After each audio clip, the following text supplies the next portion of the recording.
Pagi itu dimulai seperti 1000 pagi lainnya, dengan aroma kopi tubruk kesukaan Aditama yang menguar dari dapur, beradu lembut dengan wangi nasi goreng yang sengaja Saraswati masak dengan bumbu yang sedikit lebih manis, persis seperti yang suaminya suka. Ia bergerak di dapurnya yang luas dan terang, dapur yang ia rancang sendiri, dengan keanggunan yang lahir dari kebiasaan. Setiap sudut adalah cerminan dirinya. Dari pilihan marmer putih di meja hingga pot-pot herbal di dekat jendela yang menghadap taman belakang. Hidupnya, seperti dapurnya, tertata rapi, fungsional, dan indah dipandang. "Bunda, telurnya Danu mau setengah matang ya?" Suara putranya, Danu, memecah keheningan. Anak laki-laki berusia 15 tahun itu sudah duduk di meja makan. Seragam sekolahnya rapi. Rambutnya masih sedikit basah. Saraswati tersenyum, membalikkan badan dari wajan. "Tentu, sayang." Seperti biasa, ia mengambil sebutir telur dari keranjang dan dengan sekali ketukan, memecahkannya di atas wajan panas. Desis minyak dan telur yang bertemu adalah musik latarnya setiap pagi. Tak lama, Cahya, putri bungsunya yang berusia 13 tahun, ikut bergabung. Ia duduk di sebelah kakaknya sambil menyenandungkan lagu yang sedang populer. Rambutnya yang panjang dikuncir kuda. Poninya membingkai wajahnya yang ceria. "Pagi, Bunda," sapanya, mengambil segelas susu yang sudah disiapkan Saraswati. "Pagi, cantik," balas Saraswati. Ia meletakkan sepiring nasi goreng dengan telur mata sapi di hadapan Danu, lalu mulai menyiapkan piring untuk Cahya. Aditama turun beberapa saat kemudian, sudah rapi dengan kemeja kerjanya. Ia berjalan ke arah Saraswati, mengecup keningnya lembut, sebuah ritual pagi yang tak pernah terlewat selama 17 tahun pernikahan mereka. Wanginya sampai ke atas, "Ras," katanya dengan suara beratnya yang selalu berhasil menenangkan Saraswati. "Spesial untuk suami terbaik," jawab Saraswati, menepuk pelan lengan Aditama. Mereka sarapan bersama, diiringi obrolan ringan tentang sekolah anak-anak dan rencana akhir pekan. Aditama menceritakan proyek baru di kantornya, dan Saraswati mendengarkan dengan saksama sambil sesekali menimpali. Inilah dunianya. Sebuah dunia sempurna yang ia bangun bata demi bata. Sama seperti gedung-gedung yang ia rancang sebagai seorang arsitek. Firma arsitektur yang ia dirikan bersama dua temannya kini menjadi salah satu yang paling disegani di kota. Ia mencintai pekerjaannya, tetapi keluarganya adalah fondasinya, pusat dari alam semestanya. Ia merasa menjadi wanita paling beruntung di dunia. Karir yang cemerlang dan keluarga yang menjadi sumber kebahagiaan abadinya. Setelah Aditama dan anak-anak berangkat, Saraswati menghabiskan waktu sejenak di tamannya, menyeruput sisa kopinya. Ia memandangi rumah 2 lantai itu, mahakarya pertamanya setelah lulus kuliah. Setiap detailnya ia pikirkan, setiap ruang ia desain dengan cinta. Rumah itu bukan sekadar bangunan, melainkan saksi bisu perjalanan hidupnya, tempat ia membesarkan Danu dan Cahya, tempat ia berbagi tawa dan cinta dengan Aditama. Di kantor, hari itu berjalan seperti biasa. Rapat dengan klien, revisi denah bangunan, dan diskusi alot dengan timnya.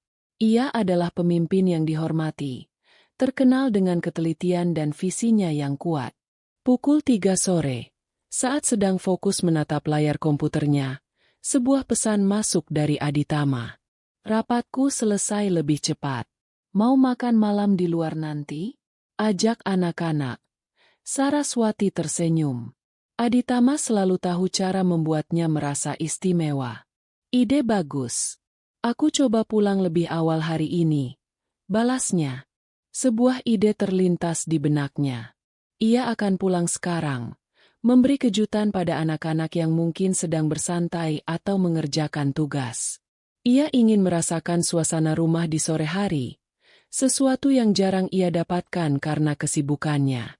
Ia membereskan mejanya, berpamitan pada sekretarisnya, dan melajukan mobilnya membelah jalanan kota yang mulai padat. 45 menit kemudian, Ia tiba di depan gerbang rumahnya yang kokoh. Suasana terasa begitu tenang. Ia memarkir mobilnya di garasi dengan pelan, tak ingin menimbulkan suara. Ia ingin melihat ekspresi terkejut Danu dan Cahya saat ia muncul tiba-tiba. Dengan langkah ringan, ia membuka pintu utama. Hening. Hanya suara detak jam dinding di ruang tamu yang terdengar. Mungkin anak-anak sedang di kamar mereka atau di ruang belajar. Ia meletakkan tasnya di sofa dan berjalan menuju lantai 2. Ia melewati kamar Danu yang pintunya sedikit terbuka. Kosong. Kamar Cahya juga sama. Lalu ia mendengar suara samar dari ruang kerja Aditama, yang sering dipakai anak-anak untuk menggunakan komputer. Saraswati tersenyum, membayangkan mereka sedang asyik bermain game atau menonton film. Semakin dekat ia ke pintu ruang kerja yang sedikit terbuka itu, suara mereka semakin jelas. Itu suara Aditama. Rupanya suaminya juga sudah pulang lebih awal. Kejutan ini akan menjadi kejutan untuk mereka semua. Ia memperlambat langkahnya, ingin mendengar apa yang sedang mereka bicarakan dengan begitu serius. Jadi kalian mengerti, kan? Suara Aditama terdengar rendah dan penuh penekanan. Ini rahasia kita bertiga. Saraswati mengernyitkan dahi. Rahasia apa? Kemudian ia mendengar suara Danu, terdengar ragu. Tapi, ayah, kenapa bunda tidak boleh tahu? Rasanya tidak adil. Suatu saat dia akan tahu, Danu.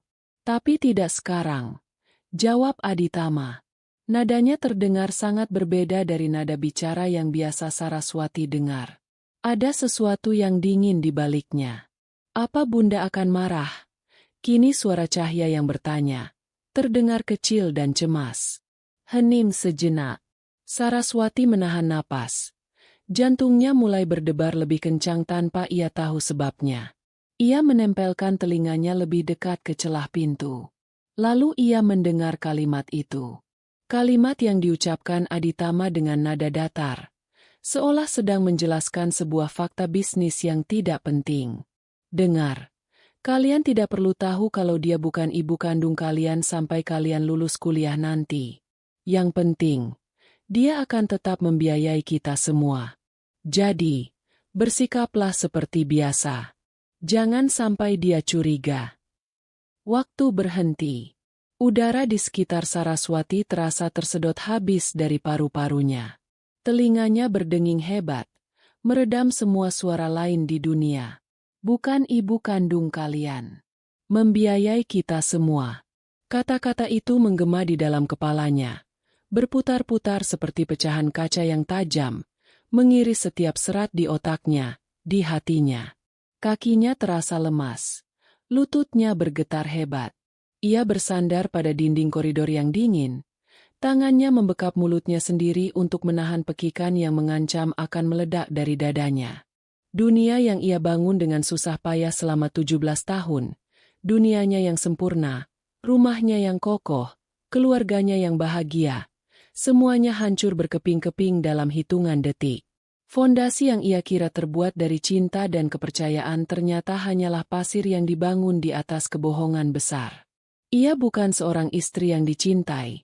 Ia adalah sebuah sumber dana. Ia bukan seorang bunda. Ia adalah sebuah peran yang harus dimainkan anak-anaknya. Ia menatap tangannya yang gemetar. Tangan yang sama yang dulu menggendong bayi Danu dan Cahya. Tangan yang sama yang mengusap dahi mereka saat demam. Yang memegangi sepeda mereka saat belajar naik. Yang memasak makanan favorit mereka. Semua itu terasa seperti kebohongan. Apakah pelukan mereka juga bohong? Apakah panggilan, bunda, mereka selama ini hanyalah bagian dari sandiwara? Rasa sakit itu begitu menusuk, begitu nyata, hingga ia hampir tidak bisa bernapas. Ia merasa seperti orang asing di rumahnya sendiri, di hidupnya sendiri. Perlahan, dengan langkah mundur yang gemetar, ia menjauh dari pintu itu.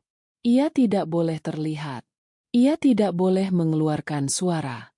Surga kecilnya baru saja terbakar habis, dan ia mendengarkan sendiri suara korek api yang menyulutnya.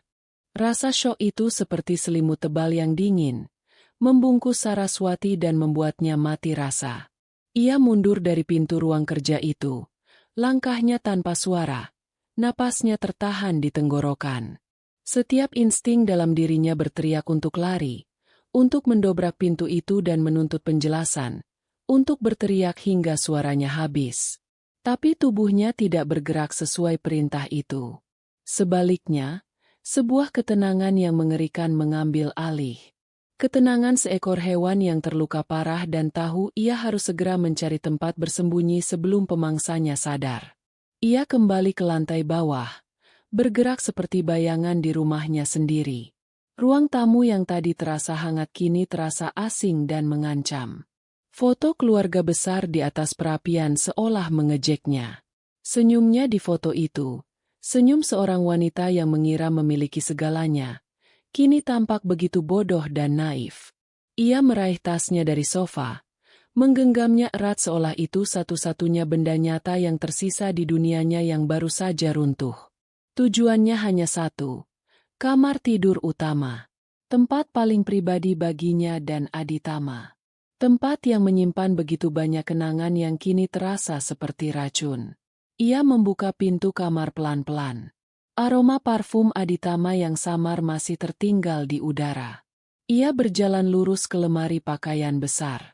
Tangannya yang masih sedikit gemetar membuka pintu lemari, menyingkap barisan pakaiannya yang tertata rapi. Ia tidak mengambil semuanya.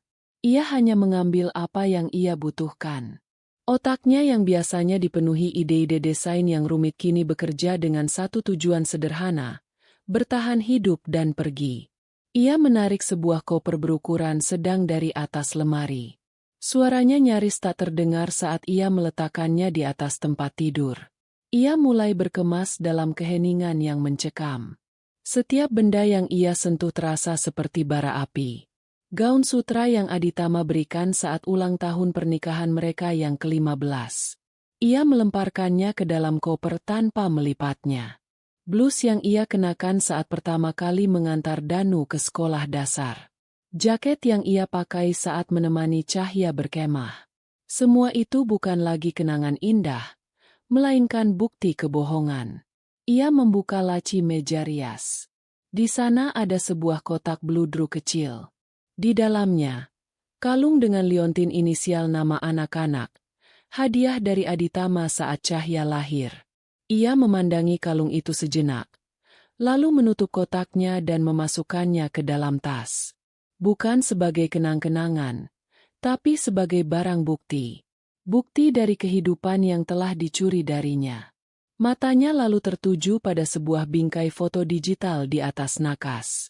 Foto-foto itu berganti setiap beberapa detik. Foto liburan mereka di Bali. Wajah mereka berempat tersenyum bahagia dengan latar belakang matahari terbenam. Foto wisuda Danu dari SMP. Saraswati dan Aditama mengapitnya dengan bangga. Foto Cahya memenangkan lomba melukis. Ia memeluk pialanya sambil tersenyum lebar ke arah kamera, ke arah Saraswati. Rasa sakit yang tajam kembali menghantam dadanya. Ia meraih bingkai itu. Tangannya gemetar ingin membantingnya ke lantai. Tapi ia menahannya. Ia hanya mencabut kabelnya, membiarkan layarnya menjadi hitam dan kosong. Seperti hidupnya saat ini. Ia beralih ke laci kerjanya di sudut kamar. Ia mengambil laptopnya, beberapa hard disk eksternal yang berisi semua portofolio pekerjaannya, dan yang terpenting, sebuah map tebal berisi dokumen-dokumen pribadinya. Paspor, akta lahir, ijazah, dan surat-surat kepemilikan aset atas namanya. Otaknya bekerja cepat. Ia harus mengamankan masa depannya. Ia tidak akan membiarkan Aditama mengambil apapun lagi darinya. Setelah koper terisi, ia menariknya turun dari tempat tidur. Ia melihat sekeliling kamar untuk terakhir kalinya. Kamar yang menjadi saksi cintanya, harapannya, dan kini, pengkhianatan terbesarnya. Tidak ada air mata. Matanya kering dan panas. Rasa sakitnya terlalu dalam untuk bisa menjadi air mata. Saat ini, yang ada hanyalah kehampaan dan sebuah tekad yang membara. Dengan hati-hati, ia menyeret kopernya keluar kamar, menuruni tangga satu persatu, memastikan tidak ada suara berderit. Ia mendengar suara tawa samar dari ruang kerja di lantai atas. Mereka sudah selesai dengan rahasia mereka dan mungkin sedang bersantai. Perutnya terasa mual.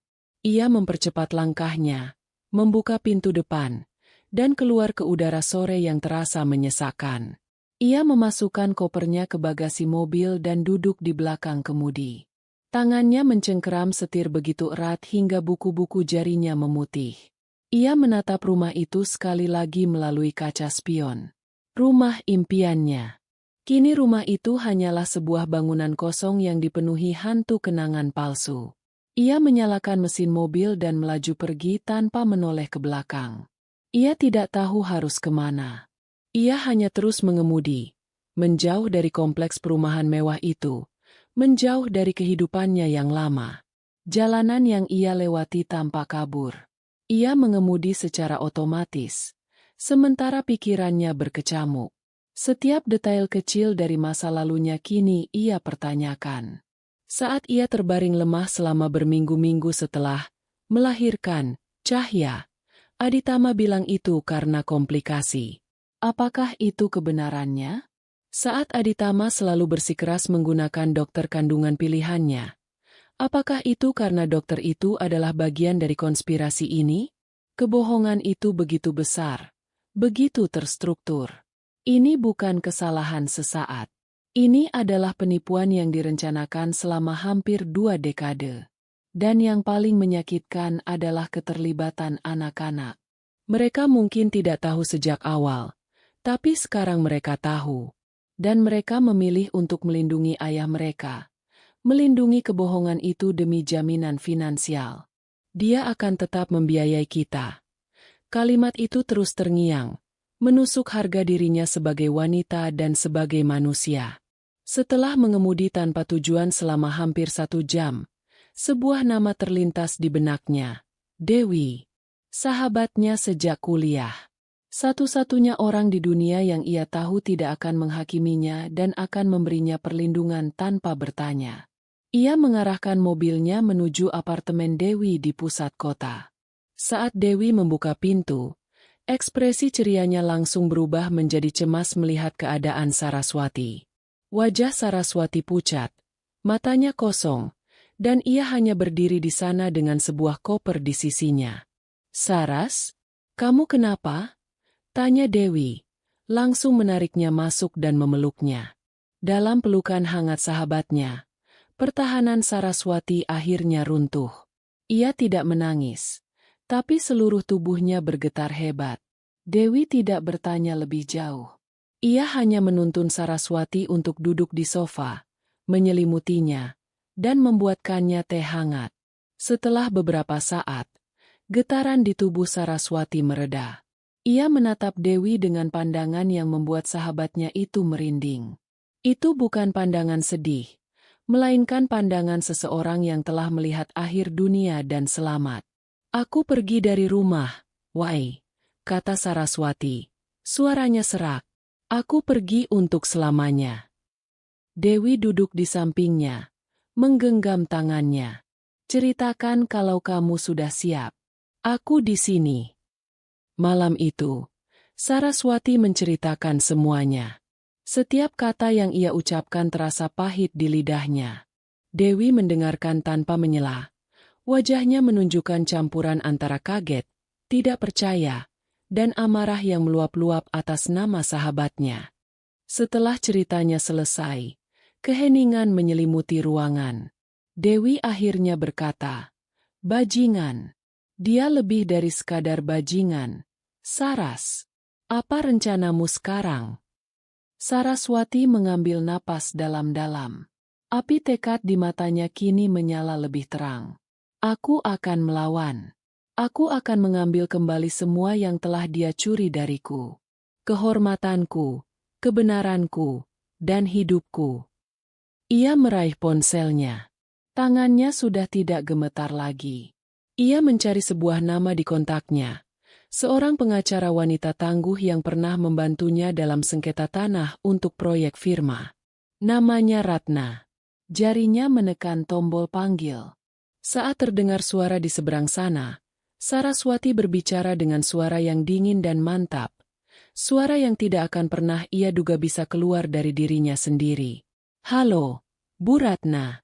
Ini Saraswati. Saya butuh bantuan Anda. Saya mau mengurus surat cerai. Dan saya mau menuntut suami saya atas penipuan." Saraswati terbangun dengan napas tercekat. Untuk sesaat, ia tidak mengenali langit-langit putih polos di atasnya. Jantungnya berdebar kencang. Sisa-sisa mimpi buruk yang kabur masih melekat di benaknya. Kemudian, seperti gelombang pasang yang dingin, ingatan itu datang menghantamnya. Suara Aditama. Wajah anak-anak. Kebohongan. Ia tidak berada di kamarnya yang mewah. Ia berada di kamar tamu apartemen Dewi, di atas kasur yang terasa asing, di dalam kehidupan yang bukan lagi miliknya. Ia duduk di tepi tempat tidur, merasakan dinginnya lantai di telapak kakinya. Semalam ia tidak tidur, hanya terbaring dengan mata terbuka, membiarkan kegelapan menelan pikirannya yang terus berputar. Setiap kenangan, setiap kata, setiap senyuman selama 17 tahun terakhir ia bedah satu persatu, mencari retakan, mencari tanda-tanda kebohongan yang selama ini luput dari pandangannya. Hasilnya nihil. Aditama adalah seorang penipu yang sempurna. Ia begitu ahli dalam perannya hingga Saraswati tidak pernah sekalipun merasa curiga. Rasa sakit karena dibohongi bercampur dengan rasa marah pada dirinya sendiri karena begitu buta. Pintu kamar diketuk pelan. "Saras, kamu sudah bangun? Aku buatkan kopi." Suara Dewi terdengar lembut dari balik pintu. "Masuk saja, Wai," jawab Saraswati. Suaranya serak. Dewi masuk membawa 2 cangkir kopi. Ia meletakkan satu di meja samping tempat tidur. Ia tidak mengatakan apa-apa tentang mata Saraswati yang sembab atau wajahnya yang pucat. Ia hanya duduk di kursi di sudut ruangan, memberinya ruang untuk memulai hari yang ia tahu akan menjadi salah satu hari terberat dalam hidup sahabatnya. "Jadwal bertemu Bu Ratna jam 10, kata Saraswati setelah menyeruput kopinya. Kafein itu sedikit membantunya menjernihkan pikiran yang keruh. "Aku harus bersiap-siap." Dewi mengangguk. "Aku akan menemanimu. Kamu tidak harus melalui ini sendirian." "Terima kasih, Wai. Aku tidak tahu harus bagaimana tanpamu," ujar Saraswati tulus. Kantor hukum Ratna O Partners menempati 2 lantai di sebuah gedung perkantoran modern di jantung kota. Semuanya didesain dengan garis-garis yang bersih, warna-warna netral, dan material kaca serta baja. Tempat itu memancarkan aura kompetensi, kekuatan, dan ketenangan. Berbeda 180 derajat dari kekacauan yang dirasakan Saraswati di dalam dirinya. Mereka disambut oleh seorang resepsionis yang ramah dan dipersilakan menunggu di sebuah ruangan yang nyaman. Tak lama, seorang wanita berusia akhir 40-an dengan setelan kerja yang elegan dan rambut disanggul rapi muncul di ambang pintu. "Ibu Saraswati? Saya Ratna. Mari, silakan masuk ke ruangan saya." Ratna memiliki aura yang mengintimidasi sekaligus menenangkan.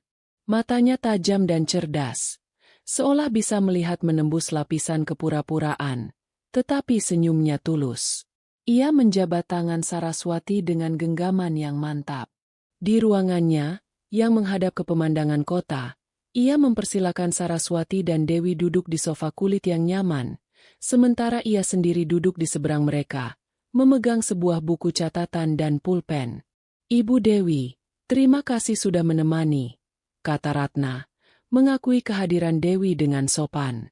Lalu ia mengalihkan seluruh perhatiannya pada Saraswati. "Baik, Bu Saraswati.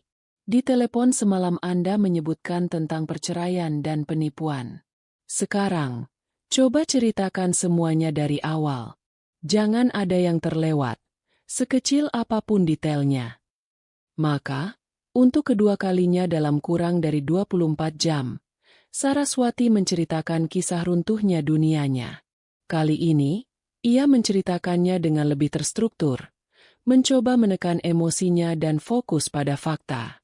Ia menceritakan tentang pernikahannya, tentang karirnya, tentang bagaimana ia menjadi tulang punggung finansial utama keluarga, tentang betapa sempurnanya kehidupan mereka. Lalu ia sampai pada bagian inti, percakapan yang ia dengar di ruang kerja. Ia mengutip kata-kata Aditama dengan presisi yang mengerikan. Setiap suku katanya terpatri di otaknya. Selama Saraswati berbicara, Ratna mendengarkan dengan saksama. Ia tidak menyela, hanya sesekali membuat catatan. Matanya tidak pernah lepas dari wajah Saraswati, menunjukkan empati namun tetap menjaga jarak profesionalnya. Ketika Saraswati selesai, Ratna terdiam sejenak, membiarkan keheningan mengisi ruangan. Ini bukan sekadar kasus perceraian biasa, Bu Saras, kata Ratna akhirnya. Suaranya tenang namun tegas. Ini adalah penipuan yang sangat terencana dan telah berlangsung lama. Tujuan kita di sini bukan hanya untuk mengakhiri pernikahan Anda, tapi untuk mendapatkan keadilan dan memastikan dia bertanggung jawab atas perbuatannya. Saraswati mengangguk, merasa sedikit lebih kuat. Mendengar seorang profesional memvalidasi rasa sakitnya sebagai sebuah kasus hukum yang serius memberinya kekuatan. Ada beberapa hal yang harus kita lakukan, dan kita harus bergerak cepat. Lanjut Ratna, membuka halaman baru di catatannya. Pertama dan yang paling mendesak adalah mengamankan aset Anda. Berdasarkan cerita Anda, sebagian besar kekayaan keluarga berasal dari firma arsitektur Anda dan investasi pribadi Anda. Apakah ada perjanjian pranikah? Saraswati menggeleng. Tidak ada. Saat kami menikah, kami tidak punya apa-apa. Kami membangun semuanya bersama. Atau setidaknya, itu yang saya kira. Baik. Itu membuat segalanya sedikit lebih rumit, tapi tidak mustahil, kata Ratna. Langkah pertama, pagi ini juga, tim saya akan mengajukan permohonan darurat ke pengadilan untuk membekukan semua rekening bersama. Kita juga akan memblokir semua kartu kredit tambahan atas nama suami Anda yang terhubung dengan rekening Anda. Kita harus memutus akses finansialnya secepat mungkin. Dari kalimat yang Anda dengar, dia akan tetap membiayai kita. Jelas sekali bahwa motif utamanya adalah uang. Kita akan cabut sumber kekuatannya itu. Saraswati merasakan sedikit kelegaan. Ini adalah langkah nyata. Ini adalah perlawanan. Kedua, sambung Ratna, kita akan segera mendaftarkan gugatan cerai. Dasar gugatan kita bukan sekadar ketidakcocokan. Kita akan menggunakan dasar hukum penipuan dalam pernikahan. Ini adalah tuduhan serius dan akan memberikan kita posisi yang lebih kuat dalam pembagian aset dan tuntutan ganti rugi. Kita akan menyatakan bahwa pernikahan ini dari awal didasari oleh kebohongan fundamental mengenai status anak-anak, yang bertujuan untuk mendapatkan keuntungan finansial dari Anda. Apakah itu bisa dibuktikan? Tanya Saraswati cemas. Itu tugas saya dan tim saya untuk membuktikannya. Jawab Ratna dengan percaya diri. Dan ini membawa kita ke langkah ketiga, pengumpulan bukti. Ini adalah bagian di mana saya butuh bantuan penuh dari Anda. Kita harus membongkar kebohongan ini lapis demi lapis. Saya ingin Anda membuat daftar semua hal yang terasa aneh atau janggal terkait kehamilan dan kelahiran kedua anak Anda. Nama dokter, nama rumah sakit atau klinik, tanggal-tanggal penting, apapun yang Anda ingat. Kita juga perlu mengumpulkan semua catatan keuangan Anda selama 5 tahun terakhir. Laporan bank, catatan investasi, bukti transfer. Kita akan cari kemana saja uang Anda mengalir. Ratna menyerahkan sebuah buku catatan kosong dan pulpen kepada Saraswati. Mulai tulis sekarang, selagi ingatan Anda masih segar. Jangan anggap ada detail yang tidak penting. Sambil Saraswati mulai menulis dengan tangan gemetar, Ratna sudah mengangkat telepon. Ia berbicara dengan cepat dan efisien kepada seseorang di timnya, memberikan instruksi untuk segera mengurus pembekuan aset dan pendaftaran gugatan. Dewi menatap sahabatnya dengan cemas, lalu menatap Ratna dengan kekaguman. Wanita ini adalah benteng yang mereka butuhkan. 1 jam kemudian, Saraswati telah mengisi beberapa halaman buku catatan. Ia menyerahkannya pada Ratna. Ratna membacanya sekilas.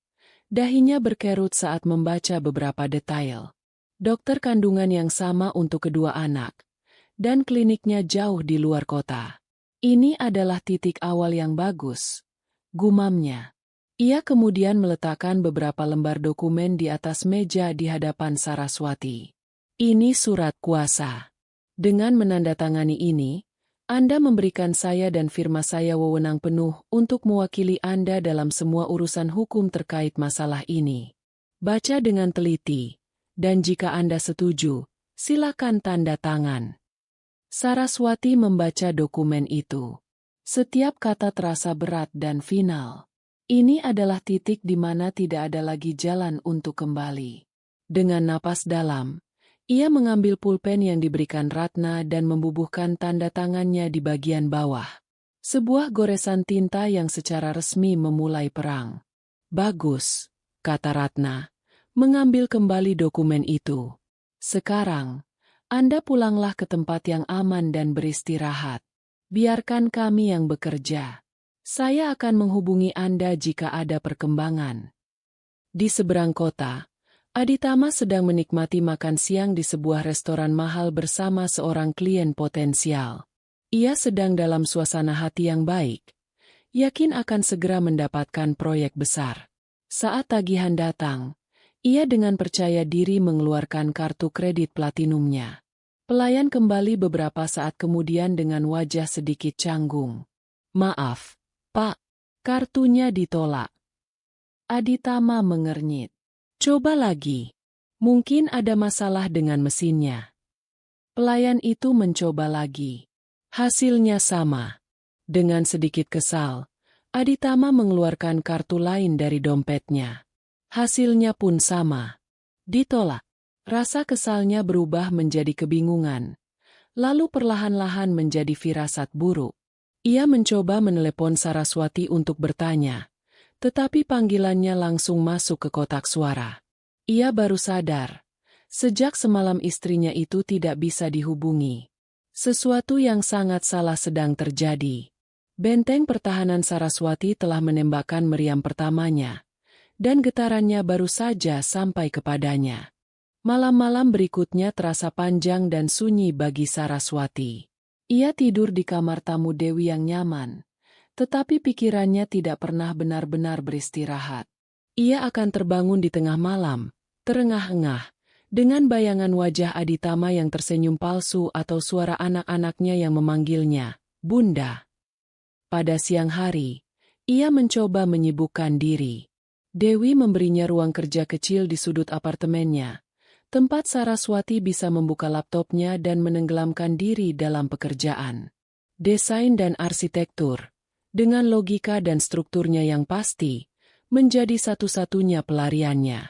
Namun, tugas utamanya saat ini bukanlah merancang gedung, melainkan mendekonstruksi masa lalunya.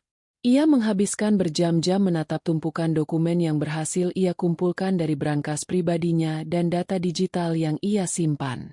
Laporan bank, polis asuransi, album foto lama, dan buku harian yang pernah ia tulis saat muda. Setiap lembar kertas adalah potongan puzzle dari kehidupan yang ia kira ia kenal. Dipandu oleh daftar pertanyaan dari Ratna, ia mulai menggali. Ia membuka album foto dari masa-masa awal pernikahannya.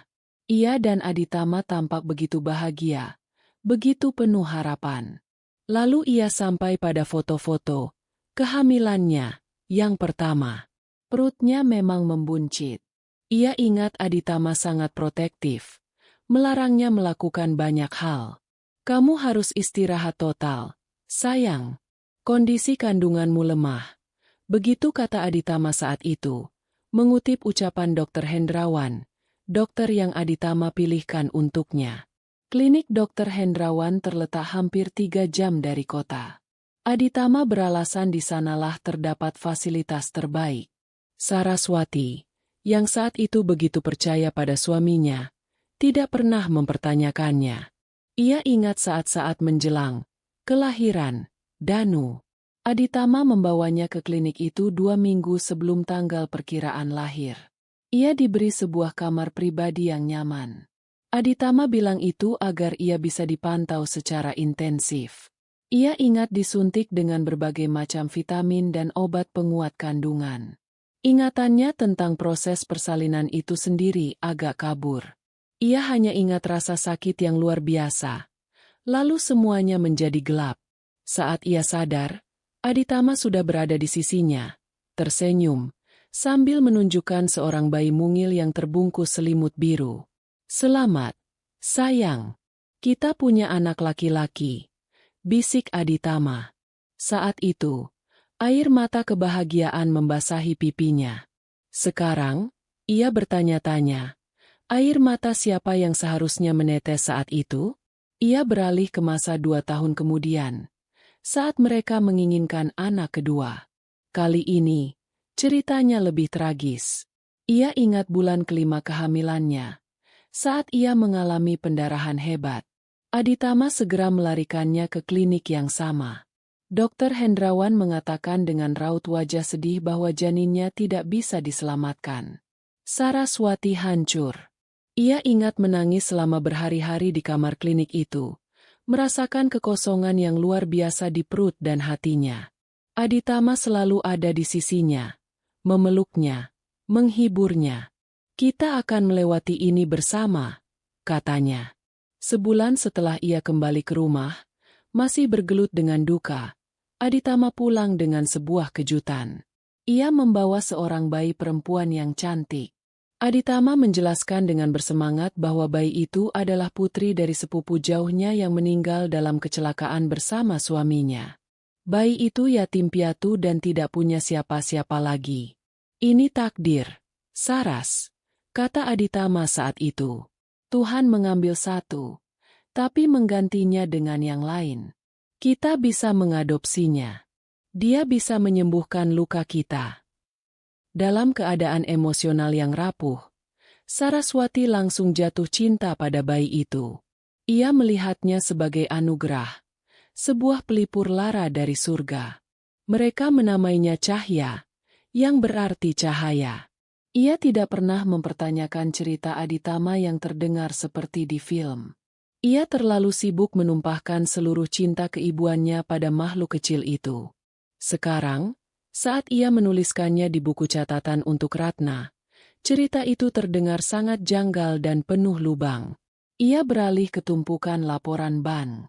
Dengan bantuan Dewi yang lebih teliti dalam hal angka, mereka mulai menyisir transaksi selama bertahun-tahun. Awalnya semua terlihat normal. Cicilan rumah, biaya sekolah, tagihan kartu kredit, investasi.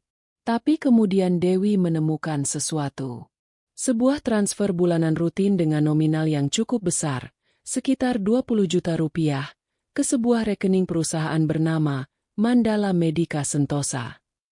Transfer itu dimulai sekitar 8 bulan sebelum Danu lahir, dan berhenti tepat setelahnya.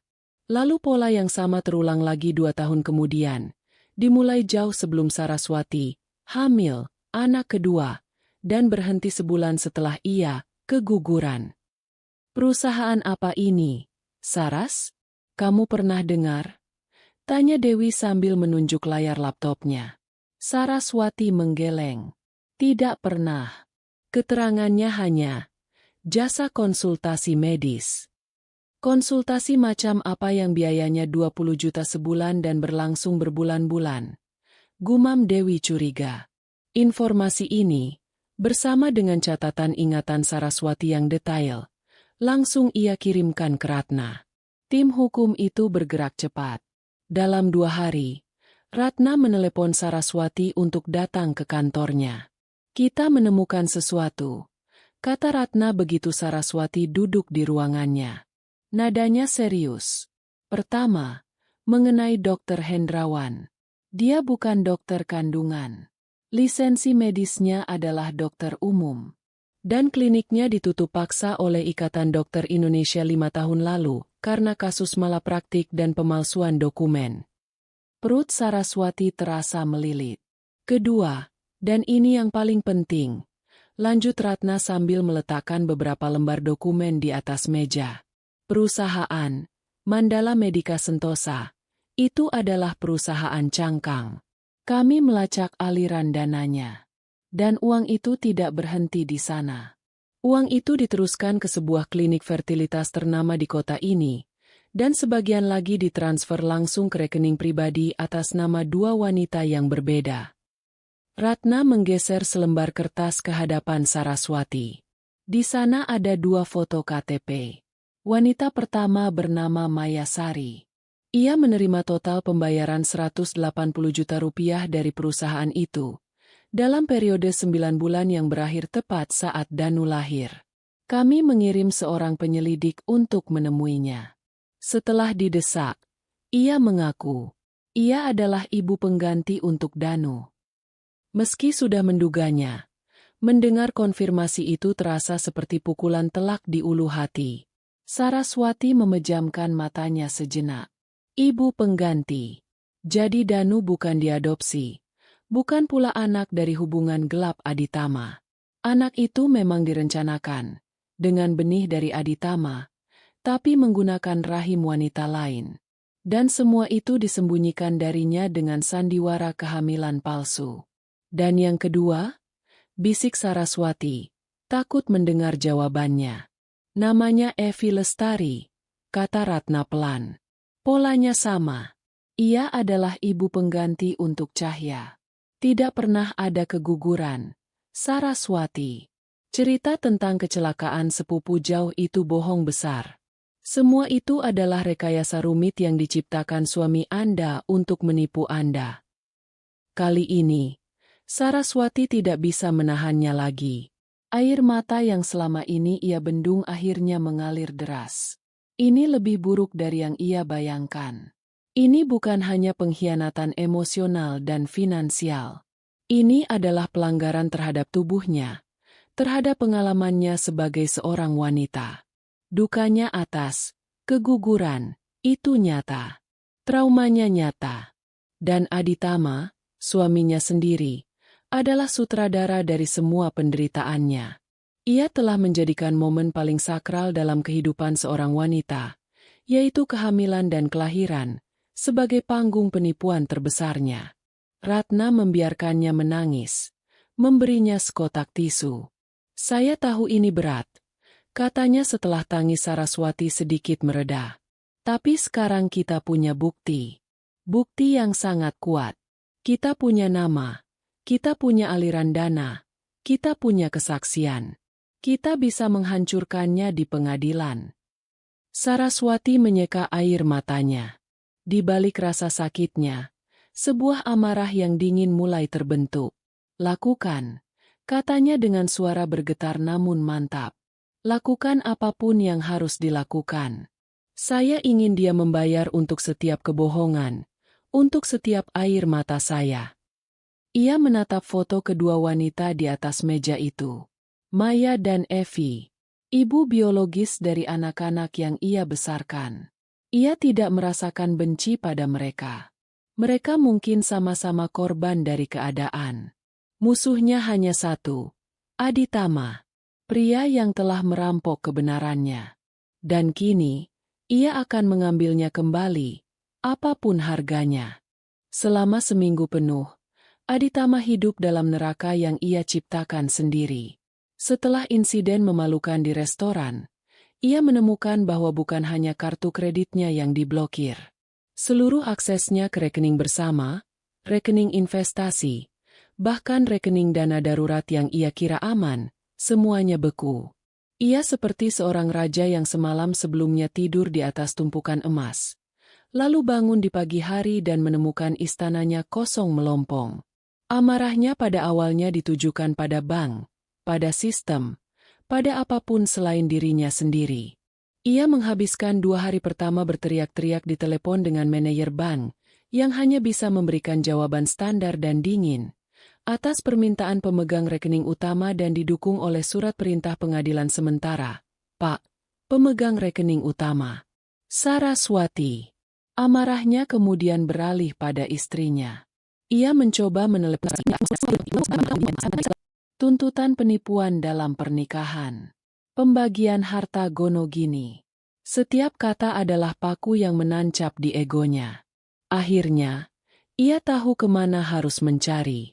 Dewi, sahabat terdekat Saraswati. Satu-satunya orang yang cukup berani dan setia untuk menyembunyikan istrinya. Didorong oleh amarah dan keputusasaan, ia melajukan mobilnya menuju apartemen Dewi. Saraswati sedang duduk di balkon apartemen Dewi, mencoba membaca buku namun pikirannya melayang saat mendengar suara gedoran keras di pintu depan. Bukan seperti ketukan tamu biasa, melainkan gedoran yang marah dan tidak sabar. Ia dan Dewi saling berpandangan. Jantung Saraswati mulai berdebar kencang. Ia tahu siapa yang datang. Biar aku yang buka, kata Dewi tegas. Kamu tetap di sini. Kalau dia macam-macam, aku akan langsung teriak panggil keamanan. Dewi berjalan ke pintu dan membukanya hanya beberapa senti. Rantai pengaman masih terpasang. Di luar, berdiri Aditama. Wajahnya merah padam. Matanya menyiratkan kemarahan yang tidak terkendali. Di mana Saraswati? Aku tahu dia di sini. Why? Desisnya. Dia tidak mau bertemu denganmu, Dit. Jawab Dewi, suaranya mantap. Sebaiknya kamu pergi. Aku tidak akan pergi sebelum bicara dengannya. Bentak Aditama, mencoba mendorong pintu. Ini urusan antara aku dan istriku. Dari dalam, Saraswati mendengar keributan itu. Rasa takut yang awalnya muncul perlahan-lahan tergantikan oleh sesuatu yang lain. Sebuah ketenangan yang dingin. Ia sudah cukup bersembunyi. Ia harus menghadapi pria ini. Ia berjalan ke depan. Suaranya terdengar jelas dan tenang. Biarkan dia masuk. Why? Dewi menatapnya ragu. Tapi melihat sorot mata Saraswati yang teguh, ia akhirnya melepaskan rantai pengaman dan membuka pintu. Aditama langsung masuk. Matanya liar mencari Saraswati. Saat melihatnya berdiri di tengah ruang tamu, pucat namun tegar, ekspresinya langsung berubah. Topeng pertama dipasangnya, topeng suami yang terluka dan cemas. Saras, syukurlah kamu baik-baik saja, katanya, melangkah maju seolah ingin memeluk. Aku sudah gila mencarimu. Kenapa kamu pergi begitu saja? Apa salahku, sayang? Katakan padaku. Saraswati tidak mundur. Ia hanya menatap Aditama dengan pandangan kosong, membiarkan suaminya menyelesaikan sandiwaranya. Dewi berdiri di dekat pintu, ponselnya sudah di tangan, siap merekam atau menelepon bantuan. Kamu memblokir semua rekening, melayangkan gugatan cerai, menuduhku yang bukan-bukan. Lanjut Aditama. Suaranya kini bergetar karena emosi yang dibuat-buat. Setelah semua yang kita lalui bersama, apa aku tidak pantas mendapatkan penjelasan? Akhirnya, Saraswati berbicara. Suaranya rendah, tanpa emosi, namun setiap katanya tajam seperti pisau. Penjelasan? Baiklah, aku akan memberimu penjelasan. Kita mulai dari Mandala Medica Sentosa. Kamu bisa jelaskan perusahaan apa itu? Nama itu membuat Aditama membeku sesaat. Topengnya sedikit retak. Itu hanya investasi lama. Tidak ada hubungannya dengan ini. Benarkah? Sahut Saraswati. Kalau begitu, mungkin kamu bisa jelaskan tentang wanita bernama Mayasari. Wajah Aditama memucat. Ia kehilangan kata-kata. Saraswati terus menusuk. Atau mungkin Evi Lestari? Apakah nama itu juga terdengar familiar? Apa mereka juga investasi lama? Aditama menatap Saraswati dengan tidak percaya. Napasnya mulai memburu. Ia tidak menyangka Saraswati bisa tahu sejauh ini. Topeng suami cemasnya luruh, digantikan oleh topeng kedua. Topeng pria yang terpojok dan mencoba mencari pembenaran. Kamu tidak mengerti, Saras, katanya. Suaranya kini memelas. Semua yang kulakukan untukmu. Untuk kita. Untukku? Ulang Saraswati. Sebuah senyum sinis tersungging di bibirnya. Apakah merekayasa keguguranku itu juga untukku? Apakah membiarkanku menangis berbulan-bulan karena kehilangan bayi yang tidak pernah ada itu juga untukku? Aku harus melakukannya, seru Aditama. Suaranya mulai meninggi. Dokter bilang kamu tidak akan pernah bisa punya anak. Aku tahu betapa kamu menginginkan sebuah keluarga. Aku tidak mau melihatmu hancur. Jadi aku mencari jalan lain. Aku melakukan ini agar kamu bisa bahagia. Itu adalah kebohongan yang sangat keji, dan Saraswati langsung mengetahuinya. Tidak pernah ada vonis seperti itu. Jangan coba-coba memutarbalikkan fakta, Aditama. Jangan gunakan aku sebagai alasan untuk perbuatanmu yang menjijikan. Lalu aku harus bagaimana? Mengaku padamu bahwa suami yang kamu banggakan ini mandul. Teriak Aditama, akhirnya meledak. Aku tidak mau terlihat lemah di hadapanmu. Aku ingin memberimu segalanya, termasuk anak-anak yang kamu dambakan. Jadi kamu memilih untuk menipuku? Membangun seluruh hidup kita di atas kebohongan. Balas Saraswati. Suaranya mulai bergetar karena amarah. Dan jangan berani-berani bicara tentang kebahagiaan. Aku tahu persis apa tujuanmu. Aku mendengarmu. Aku mendengar apa yang kamu katakan pada Danu dan Cahya. Saraswati maju selangkah, menatap lurus ke mata suaminya. Aku mengutip kata-katamu. Yang penting, dia akan tetap membiayai kita semua. Itu, kan? Itu tujuan utamamu? Aku bukan istrimu. Aku adalah mesin ATM-MU. Anak-anak itu bukan buah cinta kita. Mereka adalah polis asuransi masa depanmu. Skakmat. Topeng terakhir Aditama hancur berkeping-keping. Tak ada lagi sandiwara. Tak ada lagi pembenaran. Yang tersisa hanyalah wajah aslinya. Wajah seorang pengecut yang serakah dan penuh kebencian. Jadi kamu sudah tahu, desisnya. Matanya menyipit. Lalu apa maumu sekarang? Kamu pikir kamu bisa menang melawanku di pengadilan? Kamu akan jadi bahan tertawaan semua orang. Saraswati. Wanita sukses yang begitu bodoh sampai bisa dibohongi selama belasan tahun. Ia menunjuk ke arah Saraswati dengan jarinya. Dan pikirkan anak-anak. Apa yang akan kamu katakan pada mereka? Kamu akan bilang pada mereka bahwa ibu yang mereka sayangi tiba-tiba pergi karena masalah uang? Kamu mau menghancurkan hidup mereka hanya karena ego MU yang terluka? Jangan sebut nama anak-anak dengan mulut kotormu itu. Sela Dewi akhirnya melangkah maju. Kamu yang telah menghancurkan hidup mereka dengan kebohonganmu. Diam kamu, Dewi. Jangan ikut campur. Bentak Aditama. Aku tidak akan diam saja saat kamu mengancam sahabatku di rumahku sendiri. Balas Dewi sengit. Pergi sekarang, Aditama. Atau aku panggil polisi. Aditama menatap Dewi dengan kebencian. Lalu kembali menatap Saraswati. Sorot matanya dingin dan penuh ancaman. Ini belum selesai. Saras, kamu akan menyesali ini. Setelah mengucapkan ancaman itu, ia berbalik dan membanting pintu di belakangnya, meninggalkan keheningan yang berat di apartemen itu. Saraswati merasakan kakinya lemas dan ia bersandar pada dinding. Tubuhnya bergetar, bukan karena takut, tapi karena luapan adrenalin dan emosi. Dewi segera menghampirinya. Kamu hebat, Saras. Kamu sangat kuat. Bisik Dewi sambil memeluknya. Di dalam pelukan sahabatnya, Saraswati akhirnya bisa bernapas lega. Ia telah menghadapi monsternya. Ia telah melihat wajah asli pria yang tidur di sampingnya selama 17 tahun. Dan meskipun ia terguncang, ia tidak hancur. Sebaliknya, ia merasa lebih yakin dari sebelumnya. Perang ini harus ia menangkan. Bukan hanya untuk dirinya, tapi juga untuk merebut kembali kebenaran bagi Danu dan Cahya. Di rumah besar yang kini terasa kosong dan dingin itu, Danu dan Cahya hidup seperti dua orang asing yang terjebak dalam satu perahu di tengah badai.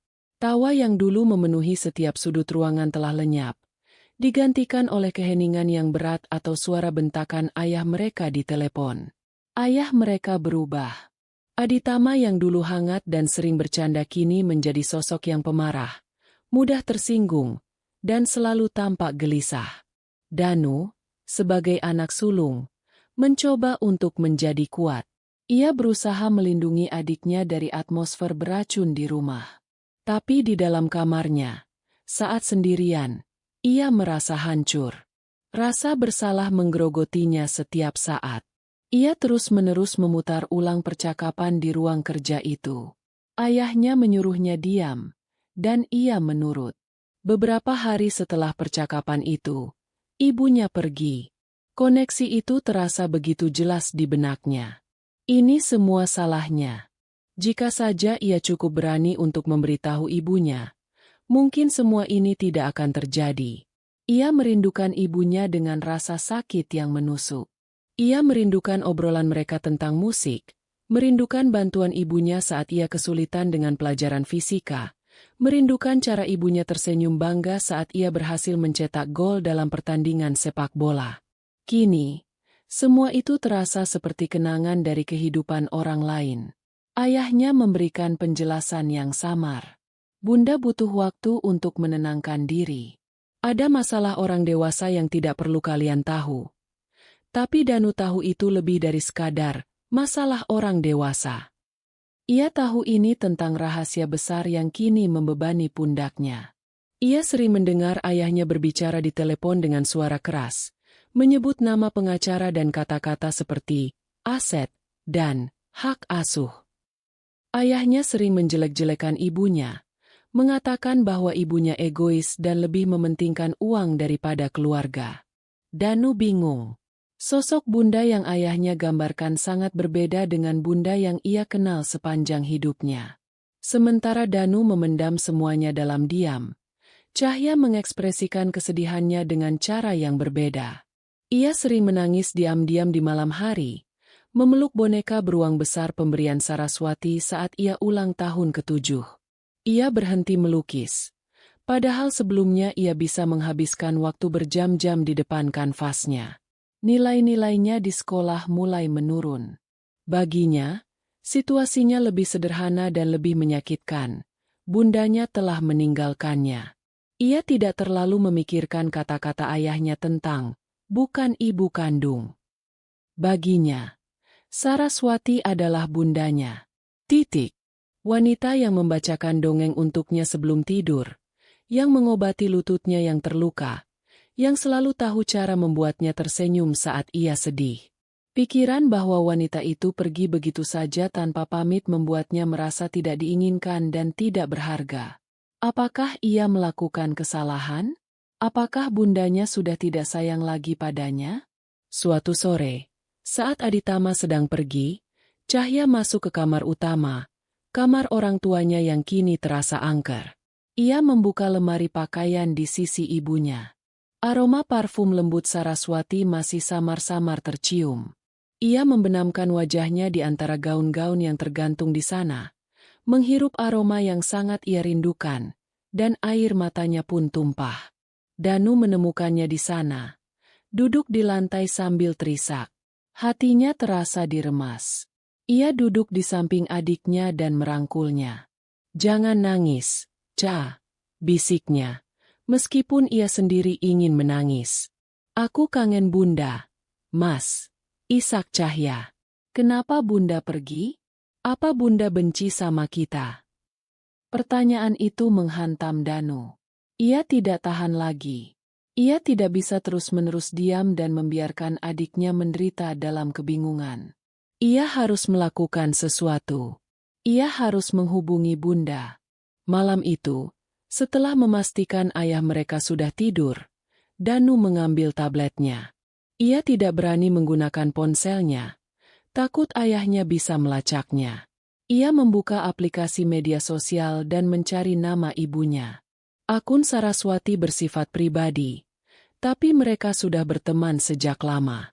Dengan tangan gemetar, Saraswati sedang memeriksa email pekerjaan saat sebuah notifikasi muncul di layar ponselnya. Sebuah pesan dari Danu. Hatinya serasa berhenti berdetak. Ia membuka pesan itu dan membacanya berulang kali. 4 kalimat pendek yang terasa seperti ribuan jarum menusuk hatinya. Naluri keibuannya berteriak untuk segera membalas, untuk mengatakan bahwa ia juga sangat merindukan mereka, bahwa ia tidak pernah berhenti mencintai mereka. Tapi ia teringat pesan Ratna. Jangan hubungi anak-anak dulu, Saras. Aditama bisa menggunakan itu untuk melawanmu, menuduhmu mencoba mempengaruhi mereka. Ia berada dalam dilema yang menyakitkan. Haruskah ia mendengarkan pengacaranya atau hatinya? Menatap kembali pesan singkat dari putranya, ia tahu ia tidak punya pilihan. Ia tidak bisa membiarkan mereka berpikir bahwa ia telah membuang mereka. Ia membeli sebuah nomor prabayar baru keesokan harinya. Sore itu, saat ia tahu Aditama biasanya masih di kantor, ia memberanikan diri untuk menelepon ke nomor telepon rumah. Telepon berdering 3 kali sebelum diangkat. Halo? Suara Danu yang terdengar ragu. Danu, ini Bunda, bisik Saraswati. Suaranya tercekat. Hening sejenak di seberang sana. Lalu terdengar isak tangis tertahan. Bunda. Mas Danu, siapa? Terdengar suara cahaya di latar belakang. Danu pasti menyalakan mode pengeras suara. Bunda? Suara cahaya kini terdengar penuh harap. Iya, sayang. Ini Bunda, kata Saraswati. Air matanya mulai mengalir. Mendengar suara kedua anaknya setelah sekian lama terasa begitu menyakitkan sekaligus melegakan. Bunda di mana? Kenapa Bunda pergi? Pulang, Bun, tolong. Rengek cahaya. Tangisnya pecah. Kami kangen Bunda. Rumah jadi aneh tanpamu. Tambah Danu. Suaranya bergetar. Ayah. Ayah sering marah-marah. Hati Saraswati hancur berkeping-keping. Ia ingin sekali mengatakan yang sebenarnya. Menjelaskan semua kebohongan ayah mereka. Tapi bagaimana ia bisa menjelaskan hal serumit itu pada anak-anak lewat telepon? Bagaimana ia bisa menghancurkan sosok ayah mereka? Satu-satunya orang tua yang tersisa bersama mereka saat ini? Ia mengambil napas dalam-dalam, mencoba mengendalikan suaranya. Dengar, sayang, Bunda minta maaf karena pergi tanpa pamit. Bunda tidak pernah bermaksud menyakiti kalian. Ia berhenti sejenak, memilih kata-katanya dengan hati-hati. Bunda sangat sayang kalian berdua. Lebih dari apapun di dunia ini. Selamanya akan begitu. Tapi ada masalah orang dewasa antara Bunda dan ayah yang harus diselesaikan. Ini semua sangat rumit. Tapi kami butuh Bunda, kata Danu lirih. Bunda tahu, dan Bunda akan selalu ada untuk kalian. Tapi untuk saat ini, Bunda butuh waktu.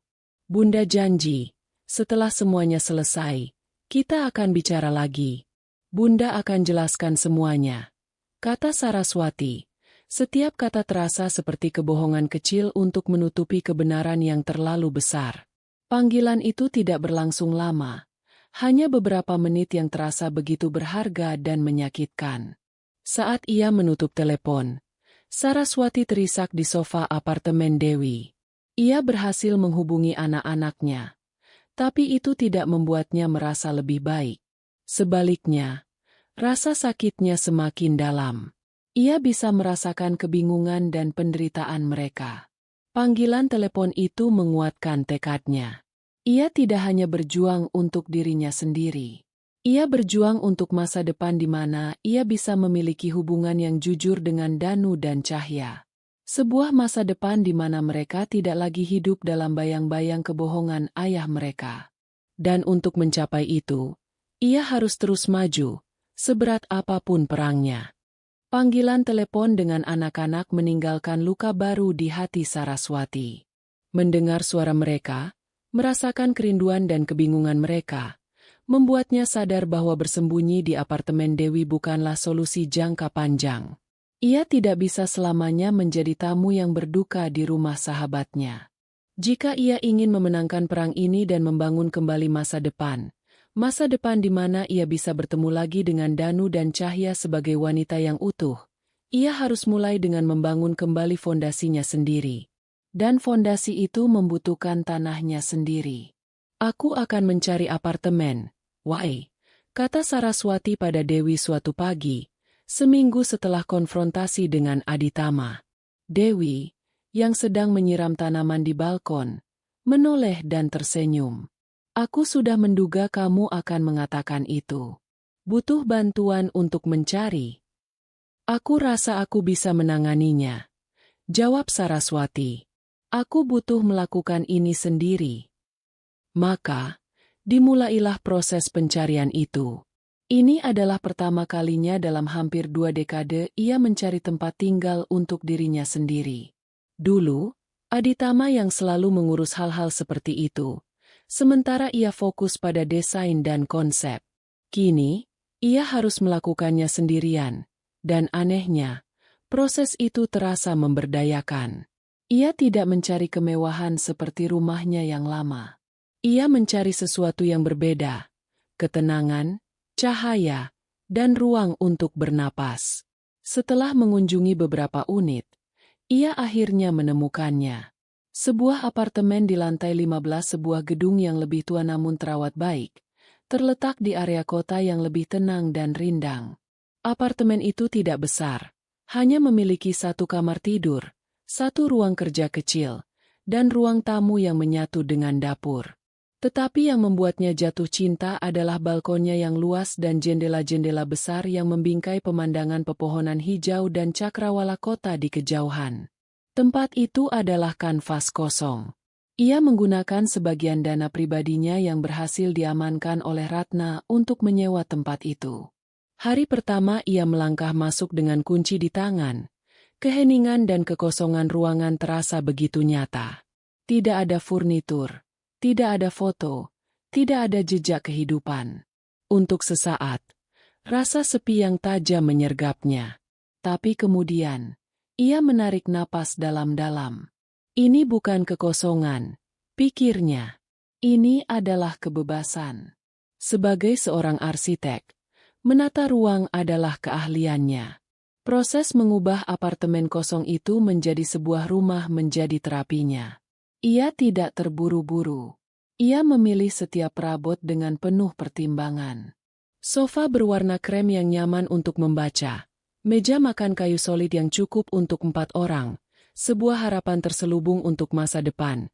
Dan sebuah meja kerja minimalis di ruang kecil yang menghadap jendela. Ia mengecat dindingnya dengan warna putih gading yang hangat dan memasang rak-rak buku yang tinggi. Ia tidak membeli banyak barang. Ia hanya memilih benda-benda yang memberinya rasa damai. Setiap akhir pekan, Dewi akan datang membantunya, membawa makanan dan canda tawa. Perlahan tapi pasti, apartemen itu mulai menunjukkan karakternya. Karakter Saraswati yang sebenarnya. Yang selama ini mungkin sedikit tersembunyi di balik kemegahan rumah lamanya. Ia memenuhi balkonnya dengan pot-pot tanaman, menciptakan sebuah taman kecil di langit. Di sanalah ia sering duduk di pagi hari, menyeruput kopi sambil merasakan sinar matahari di wajahnya, mencoba menemukan kembali dirinya di tengah keheningan. Selain membangun rumah, ia juga membangun kembali kehidupannya yang lain, pekerjaannya. Ia kembali ke firma arsitekturnya, disambut dengan hangat oleh kedua rekan bisnisnya, Joko dan Indra, yang sudah ia ceritakan segalanya. Mereka memberinya dukungan penuh, mengambil alih beberapa bebannya di awal, namun Saraswati menolaknya. Ia butuh pekerjaan. Ia butuh tantangan untuk menyibukkan pikirannya. Sebuah proyek baru datang. Sebuah permintaan dari Yayasan Nirlaba untuk merancang sebuah perpustakaan komunitas dan ruang kreatif untuk anak-anak di lingkungan berpenghasilan rendah. Proyek itu tidak besar dan bayarannya tidak seberapa. Tetapi sesuatu dalam proyek itu memanggilnya. Ia menumpahkan seluruh energi dan kreativitasnya ke dalam desain itu. Ia tidak hanya merancang sebuah gedung, ia merancang sebuah tempat perlindungan, sebuah ruang di mana anak-anak bisa bermimpi dan belajar. Tanpa sadar, ia merancang tempat yang ia harap bisa ia berikan untuk Danu dan Cahya, sebuah tempat yang jujur dan penuh harapan. Proses hukum terus berjalan di latar belakang. Sesekali, Ratna akan meneleponnya, memberikan pembaruan. Tim Aditama mencoba berbagai strategi, menuduhnya sebagai istri yang tidak stabil secara emosional dan menelantarkan anak-anaknya. Setiap tuduhan terasa seperti tamparan, tetapi Ratna selalu berhasil menenangkannya. Biarkan mereka menggonggong. Saras, kita punya fakta. Kita punya bukti. Gonggongan mereka hanya menunjukkan keputusasaan. Saraswati juga mengambil langkah penting lainnya dalam proses penyembuhannya. Atas saran Dewi, ia mulai menemui seorang terapis. Awalnya ia ragu, merasa bisa mengatasi semuanya sendiri. Tetapi sesi pertamanya membuka matanya. Di ruangan yang aman dan tanpa penghakiman itu, ia akhirnya bisa menyuarakan semua perasaannya yang paling rumit. Ia berbicara tentang rasa malunya karena telah ditipu begitu lama. Ia berbicara tentang amarahnya yang begitu besar pada Aditama. Ia berbicara tentang duka citanya, bukan hanya karena kehilangan pernikahan, tetapi juga karena kehilangan ilusi tentang kehidupannya. Dan yang paling penting, ia berbicara tentang Danu dan Cahya. Ia mengakui betapa besar rasa cintanya pada mereka, sekaligus rasa bingungnya tentang bagaimana harus bersikap. Cinta yang Anda rasakan untuk mereka itu nyata, Bu Saraswati, kata terapisnya dengan lembut. Fakta bahwa mereka tidak lahir dari rahim Anda tidak menghapus 17 tahun kenangan, perhatian, dan kasih sayang yang telah Anda berikan. Cinta itu milik Anda, dan tidak ada yang bisa mengambilnya. Kata-kata itu memberinya perspektif baru. Ia mulai bisa memisahkan antara kebohongan Aditama dan perasaannya sendiri. Ia mulai menerima bahwa ia bisa membenci penipuan itu tanpa harus berhenti mencintai anak-anak yang menjadi korban tak bersalah dalam penipuan tersebut. Bulan-bulan berlalu. Saraswati menemukan ritme baru dalam hidupnya. Pagi hari dihabiskan dengan lari pagi di taman dekat apartemennya. Siang hari ia tenggelam dalam pekerjaannya. Sore hari ia habiskan di balkonnya, merawat tanamannya. Ia mulai belajar menikmati kesendirian, menemukan kembali siapa dirinya tanpa label, istri Aditama.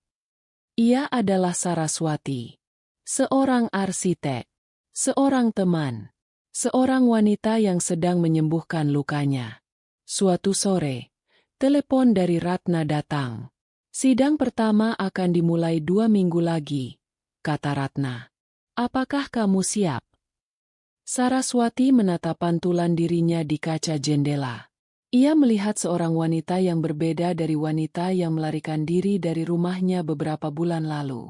Wanita di cermin itu tampak lebih kurus, tetapi matanya tidak lagi kosong. Ada sorot kekuatan dan keteguhan di sana. Puing-puing dirinya telah ia kumpulkan satu persatu, dan ia telah membangun sesuatu yang baru dan lebih kuat di atasnya. Saya siap, jawab Saraswati. Suaranya mantap dan tidak bergetar. Saya sangat siap. Hari itu tiba. Udara di luar gedung pengadilan negeri terasa panas dan menyesakan. Kontras dengan hawa dingin dari pendingin ruangan di dalam koridornya yang panjang dan bergema. Saraswati berjalan dengan langkah mantap, diapit oleh Ratna di satu sisi dan Dewi di sisi lainnya. Ia mengenakan blus putih sederhana dan celana panjang hitam.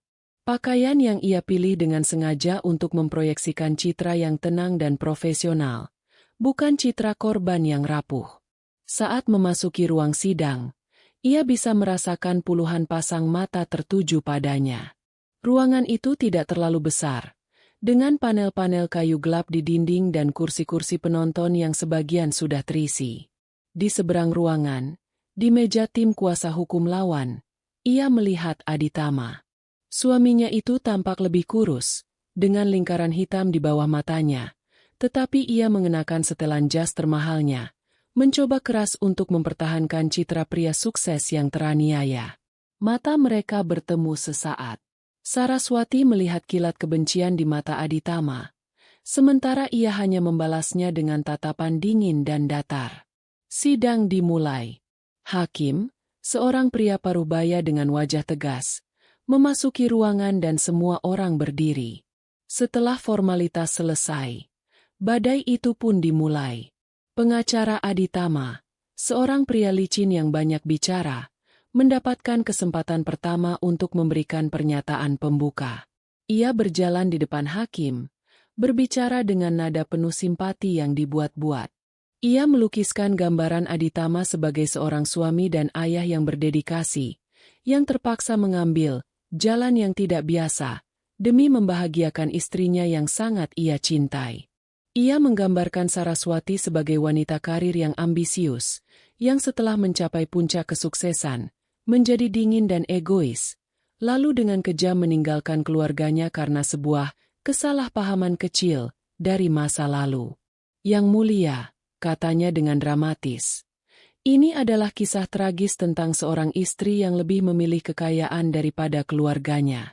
Kami di sini untuk membela kehormatan seorang pria yang hidupnya telah dihancurkan. Saraswati merasakan amarah mendidih di dalam dirinya, tetapi ia menahannya, tetap memasang wajah tenang seperti yang dinasihatkan Ratna. Kemudian, giliran Ratna. Ia bangkit dan berjalan ke depan dengan keanggunan yang mengintimidasi. Ia tidak menggunakan nada dramatis. Suaranya jelas, lugas, dan menusuk. Yang mulia, mulai Ratna, apa yang akan kami buktikan hari ini bukanlah sebuah kisah tragis, melainkan sebuah kasus penipuan yang diperhitungkan dengan sangat matang. Ini bukan tentang kesalahpahaman. Ini tentang kebohongan sistematis yang berlangsung selama 17 tahun, yang dirancang oleh terdakwa, Tuan Aditama, dengan satu tujuan utama, untuk mengeksploitasi klien saya secara finansial dan emosional. Kami akan menyajikan bukti-bukti yang tak terbantahkan, yang akan menunjukkan bagaimana Tuan Aditama tidak hanya menipu klien saya tentang asal-usul anak-anak mereka, tetapi juga memanipulasi catatan medis, menciptakan perusahaan fiktif, dan secara aktif menggelapkan dana milik klien saya untuk membiayai penipuan ini. Ini bukan kasus perceraian, Yang Mulia. Ini adalah kasus kejahatan. Pernyataan pembuka Ratna yang tajam membuat suasana ruangan menjadi tegang. Sidang dilanjutkan dengan pemanggilan saksi. Ratna memulai serangannya dengan memanggil seorang akuntan forensik. Saksi ahli itu, dengan bantuan proyektor, menampilkan diagram alur dana yang rumit. Ia menunjukkan dengan jelas bagaimana jutaan rupiah mengalir setiap bulan dari rekening bisnis dan pribadi Saraswati ke rekening perusahaan cangkang bernama Mandala Medica Sentosa. Lalu, ia menunjukkan bagaimana dana dari perusahaan itu dipecah dan ditransfer ke sebuah klinik fertilitas dan ke rekening pribadi Mayasari dan Evi Lestari. Penjelasan yang dingin dan penuh data itu adalah fondasi pertama yang meruntuhkan narasi suami berdedikasi yang coba dibangun oleh pihak Aditama. Saksi berikutnya adalah penyelidik swasta yang disewa oleh tim Ratna. Ia memberikan kesaksian tentang bagaimana ia melacak keberadaan Maya dan Evi. Ia juga menyajikan bukti bahwa Dr. Hendrawan telah dicabut izin praktiknya, dan bahwa tidak pernah ada catatan medis resmi yang menyatakan Saraswati tidak bisa memiliki anak. Setiap kesaksian adalah paku berikutnya yang ditancapkan pada peti mati kebohongan Aditama. Puncak dari babak pertama persidangan adalah saat Ratna memanggil Aditama ke kursi saksi. Di bawah bimbingan pengacaranya, Aditama kembali memainkan perannya sebagai korban. Ia berbicara dengan suara bergetar tentang cintanya pada Saraswati dan impiannya untuk membangun keluarga. Lalu, giliran Ratna melakukan pemeriksaan silang. Ia mendekati kursi saksi, matanya menatap tajam ke arah Aditama. Tuan Aditama, mulai Ratna, Anda mengatakan melakukan semua ini demi kebahagiaan istri Anda. Apakah membuat istri Anda percaya bahwa ia mengalami keguguran adalah bagian dari cara Anda membahagiakannya? Pengacara Aditama melompat. Keberatan. Yang mulia. Pertanyaan ini menyudutkan. Diterima, kata hakim. Ganti pertanyaan Anda. Ratna tidak gentar. Baik. Tuan Aditama, bisakah Anda jelaskan kepada pengadilan, mengapa pembayaran ke Mandala Medika Sentosa selalu berhenti tepat setelah seorang bayi diserahkan kepada istri saya? Aditama tampak gelagapan. Itu hanya kebetulan. Kebetulan yang terjadi 2 kali. Serang Ratna. Kebetulan yang melibatkan 2 wanita berbeda yang keduanya mengaku sebagai ibu pengganti. Aditama mulai berkeringat. Ratna terus memberondongnya dengan pertanyaan tentang aliran dana, tentang Dr. Hendrawan, tentang cerita sepupu yatim piatu yang tidak pernah ada. Aditama semakin terpojok. Jawabannya menjadi tidak konsisten dan penuh keraguan. Akhirnya, Ratna melepaskan serangan pamungkasnya. Ia berjalan kembali ke mejanya dan mengambil sebuah pemutar audio kecil. Yang mulia, saya ingin memutar sebuah rekaman suara yang direkam secara tidak sengaja oleh klien saya di rumahnya sendiri. Pengacara Aditama kembali keberatan. Tapi hakim mengizinkannya. Ratna menekan tombol putar. Suara Aditama yang dingin dan penuh perhitungan memenuhi ruang sidang yang hening. Dengar, kalian tidak perlu tahu kalau dia bukan ibu kandung kalian sampai kalian lulus kuliah nanti. Yang penting, dia akan tetap membiayai kita semua. Suara itu berhenti. Semua mata tertuju pada Aditama, yang wajahnya kini pucat pasi seperti mayat. Tuan Aditama, kata Ratna. Suaranya terdengar di seluruh ruangan. Apakah itu suara Anda? Apakah itu yang Anda sebut sebagai tindakan cinta? Atau itu adalah suara seorang pria yang melihat istri dan anak-anaknya sebagai sumber penghasilan? Aditama tidak menjawab. Ia hanya menatap kosong ke depan. Topengnya telah hancur total, memperlihatkan wajah seorang penipu yang tercela. Giliran terakhir adalah Saraswati. Dengan langkah yang terasa berat, ia berjalan ke kursi saksi. Ia tidak menatap Aditama. Ia menatap lurus ke arah hakim. Dengan suara yang tenang, ia menceritakan semuanya. Ia menceritakan tentang kebahagiaan palsunya, tentang momen saat ia mendengar kebenaran, tentang rasa sakit karena pengkhianatan. Ia tidak menangis. Ia hanya menyampaikan fakta dengan kejujuran yang melucuti. Yang mulia, katanya di akhir kesaksiannya, saya mencintai kedua anak saya dengan segenap hati saya. Cinta itu nyata. Tetapi fondasi keluarga kami dibangun di atas kebohongan. Saya tidak meminta balas dendam. Saya hanya meminta kebenaran saya dikembalikan. Saya hanya meminta keadilan. Setelah kesaksiannya selesai, ruang sidang terasa hening. Bahkan pengacara Aditama pun tampak kehabisan kata-kata untuk melakukan pemeriksaan silang. Kedua belah pihak memberikan pernyataan penutup mereka. Pengacara Aditama mencoba sekuat tenaga untuk menyelamatkan situasi, tetapi usahanya sia-sia.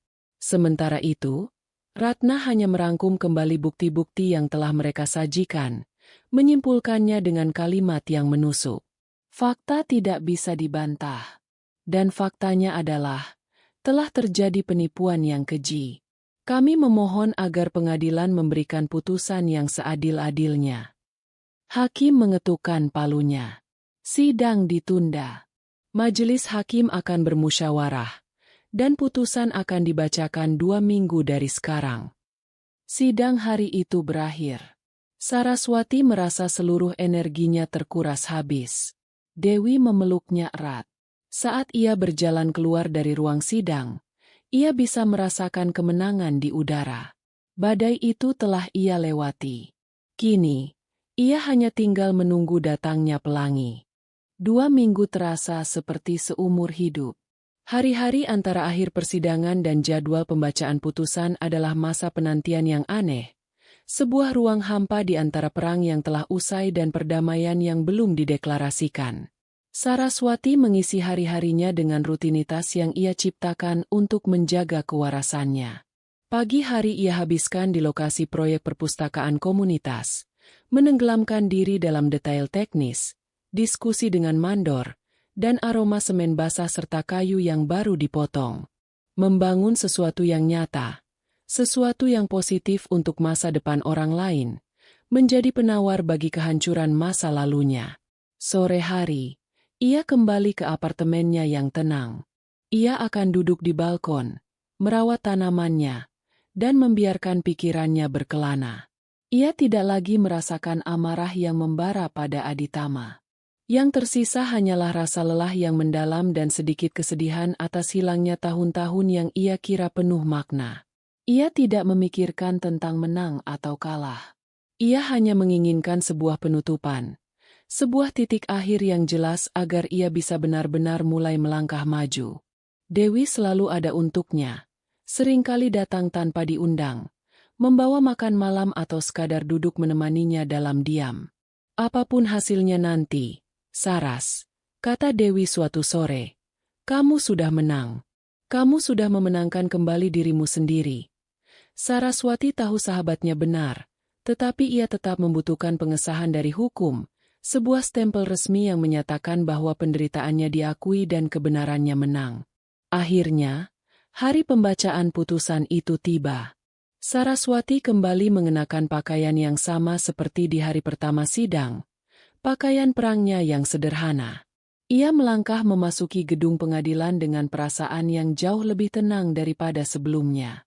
Kali ini, ia tidak merasa seperti seorang korban yang menyeret bebannya, melainkan seperti seorang penyintas yang datang untuk mendengar babak terakhir dari kisahnya. Ruang sidang terasa lebih tegang dari sebelumnya.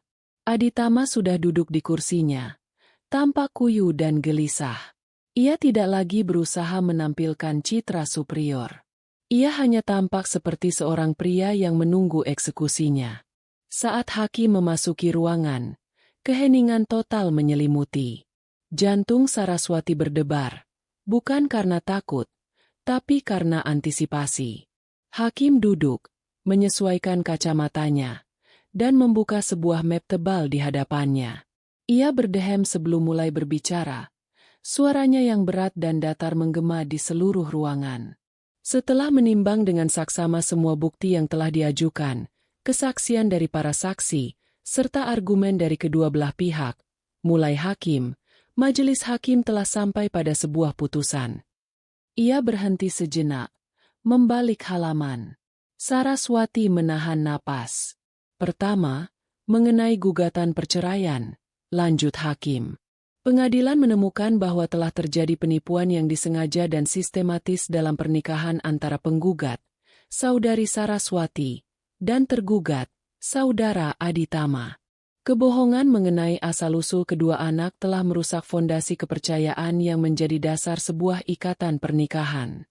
Oleh karena itu, pengadilan mengabulkan gugatan cerai yang diajukan oleh penggugat.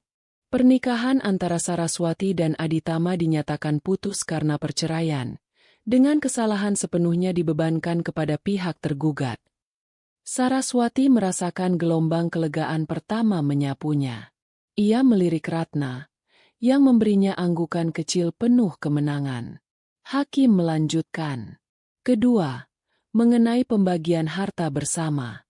Berdasarkan bukti-bukti keuangan yang menunjukkan bahwa sumber utama aset keluarga berasal dari penghasilan dan investasi penggugat, serta mempertimbangkan kerugian finansial dan moral yang diderita penggugat akibat penipuan yang dilakukan tergugat, pengadilan memutuskan bahwa 75% dari total aset bersama jatuh ke tangan penggugat, saudari Saraswati. Ini termasuk kepemilikan penuh atas rumah kediaman bersama dan seluruh saham penggugat di firma arsitekturnya. Sisa 25% diberikan kepada tergugat. Di seberang ruangan, Aditama tersentak seolah baru saja ditinju. Kepalanya tertunduk. Ia telah kehilangan segalanya. Rumah yang ia tinggali, gaya hidup mewah yang ia nikmati, semuanya lenyap dalam sekejap. Ini adalah keadilan finansial yang Saraswati perjuangkan. Akhirnya, hakim sampai pada bagian yang paling sulit, bagian yang paling membuat Saraswati cemas. Ketiga, mengenai hak asuh anak, Danu dan Cahya. Ini adalah keputusan yang paling berat bagi majelis hakim. Pengadilan mengakui cinta dan dedikasi yang telah diberikan oleh penggugat dalam membesarkan kedua anak selama ini. Namun, pengadilan juga menemukan bahwa tergugat, sebagai ayah, telah melakukan kebohongan yang luar biasa yang berpotensi menimbulkan trauma psikologis mendalam pada anak-anak. Di sisi lain, penggugat juga telah terpisah dari anak-anak selama beberapa bulan terakhir. Hakim menatap lurus ke depan. Demi kepentingan terbaik bagi anak-anak, pengadilan memutuskan bahwa hak asuh atas Danu dan Cahya untuk sementara waktu tidak diberikan kepada kedua orang tua. Hak asuh akan berada di bawah pengawasan Dinas Sosial dan Perlindungan Anak. Anak-anak akan ditempatkan di bawah perwalian sementara yang ditunjuk oleh negara dan akan menjalani serangkaian konseling untuk membantu mereka memproses situasi ini. Baik penggugat maupun tergugat akan diberikan hak kunjungan yang diatur dan diawasi oleh Dinas Sosial. Keputusan hak asuh permanen akan ditinjau kembali setelah 6 bulan, berdasarkan evaluasi dari psikolog anak dan pekerja sosial.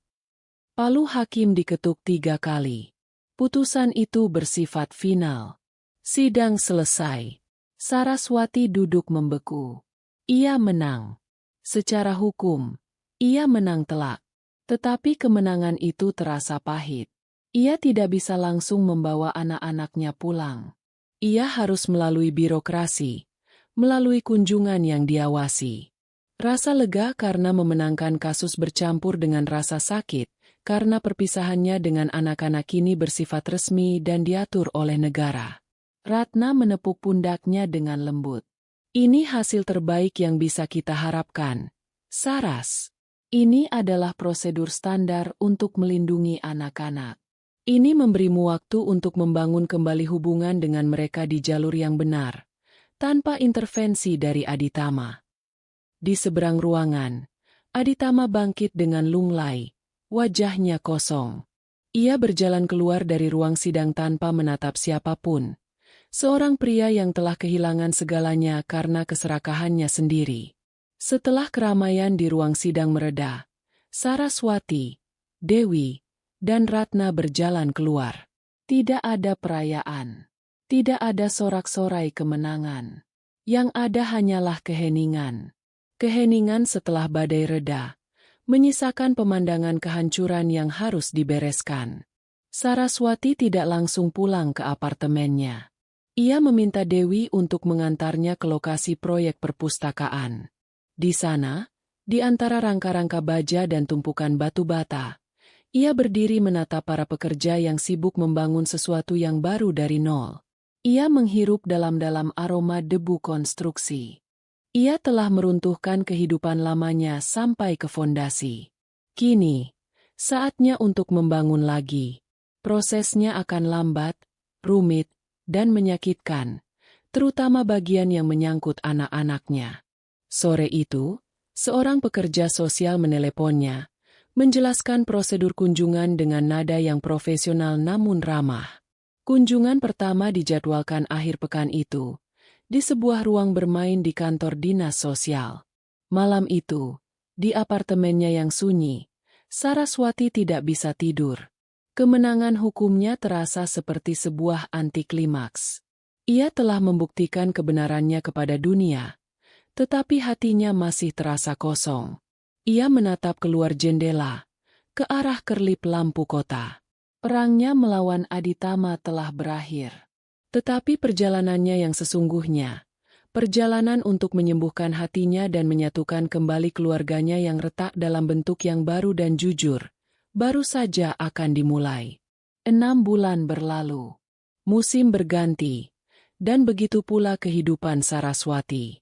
Setelah putusan pengadilan, ia membuat keputusan besar. Ia pindah kembali ke rumah lamanya. Awalnya terasa aneh. Setiap sudut mengingatkannya pada kehidupan yang telah hilang. Tetapi perlahan, ia mulai mengubahnya. Ia mengecat ulang dindingnya, mengganti perabotan, dan menata ulang tamannya. Ia tidak mencoba menghapus masa lalu, melainkan melapisi kenangan buruk dengan kenangan baru yang ia ciptakan sendiri. Rumah itu bukan lagi simbol kebohongan Aditama. Rumah itu adalah istananya, tempat ia berdaulat atas hidupnya sendiri. Proyek perpustakaan komunitas telah rampung. Bangunan modern yang cerah dan penuh warna itu kini ramai dikunjungi anak-anak setiap sore. Saraswati sering datang ke sana, bukan sebagai arsiteknya, tetapi sebagai relawan. Melihat senyum anak-anak yang asyik membaca di ruang yang ia rancang memberinya kebahagiaan yang tulus, mengisi sebagian kekosongan di hatinya. Hubungannya dengan Danu dan Cahya juga berevolusi secara perlahan. Kunjungan pertama mereka di kantor dinas sosial terasa sangat canggung. Ada seorang pengawas yang duduk di sudut ruangan, mencatat interaksi mereka. Mereka bertiga berbicara dengan kaku, takut mengatakan hal yang salah. Tetapi Saraswati sabar. Ia tidak memaksa. Ia hanya hadir di sana, menunjukkan pada mereka bahwa ia tidak akan pergi lagi. Setelah beberapa sesi yang diawasi, mereka diizinkan melakukan kunjungan tanpa pengawas.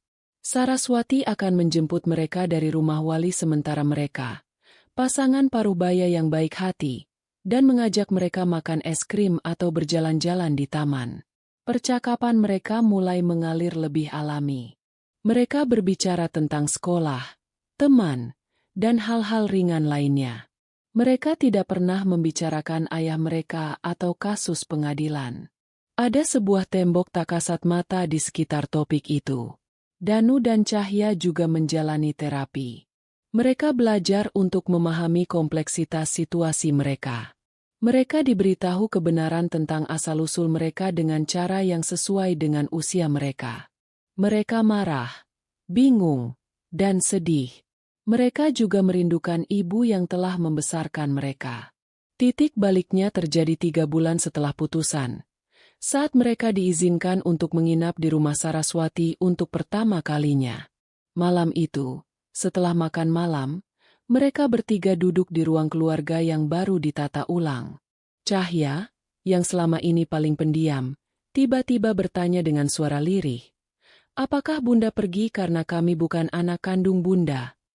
Pertanyaan itu menusuk jantung Saraswati. Inilah saatnya. Tidak ada lagi pengawas. Tidak ada lagi pengacara. Hanya mereka bertiga dan kebenaran. Saraswati bergeser lebih dekat, menatap kedua anaknya dengan tatapan penuh kasih. "Bunda tidak pernah pergi karena kalian," katanya lembut. "Bunda pergi karena ayah kalian telah membangun keluarga kita di atas kebohongan yang sangat besar. Dan Bunda tidak bisa lagi hidup dalam kebohongan itu. Itu menyakiti Bunda, dan pada akhirnya itu juga akan menyakiti kalian."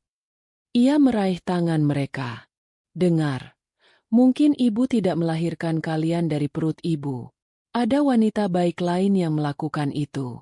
Tapi sejak pertama kali ibu menggendong kalian, sejak pertama kali ibu melihat mata kalian, ibu memilih untuk menjadi ibu kalian. Ibu memilih untuk mencintai kalian setiap hari. Dan pilihan itu nyata." Air mata mulai menggenang di matanya.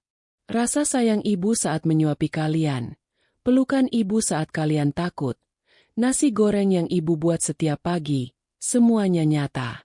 Tidak ada satupun dari perasaan ibu untuk kalian yang bohong. Cinta ibu untuk kalian adalah hal paling nyata dalam hidup ibu. Danu, yang selama ini menunduk, mengangkat wajahnya.